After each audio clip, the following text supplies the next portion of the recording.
we're gonna be doing an oil change on the 1995 Nissan Skyline GT-R with the RB26. We're gonna need oil, we're gonna need an oil filter.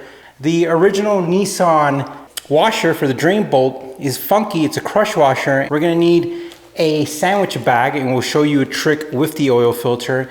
And we're gonna need a disposable rag. Then we're gonna need the typical stuff that you need for an oil change, like some shop towels, a little drain bucket, and then we're gonna have to lift up the car. This car does have pinch welds, so make sure that you have an adapter for that pinch weld so you don't crush them. The first thing we're gonna do is we're gonna lift up the car. With any oil change, typically you wanna run the engine for a couple of minutes, let it get warmed up. And what it's gonna do, it's gonna allow the fluid to just drain easier.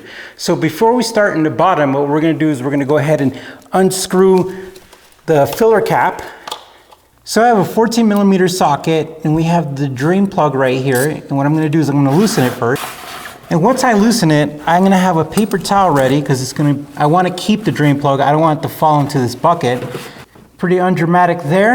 I have the drain bolt and the oil is starting to drain. The oil filter in the RB26 is positioned in a bad place. Some people do a oil relocation kit, but I'm gonna show you the best way you could do it without getting everything dirty.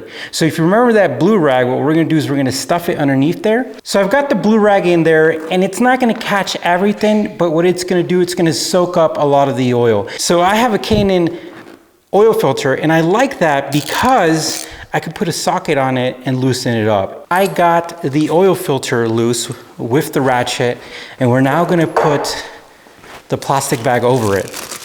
And I'm gonna start turning the oil filter. And one of the things you wanna do too is you're gonna wanna reposition your oil pan underneath to make sure that you catch anything that's gonna drip. So once the oil filter comes off, we're gonna go ahead and track where it's leaking in the bottom so we don't get a lot of leakage under there.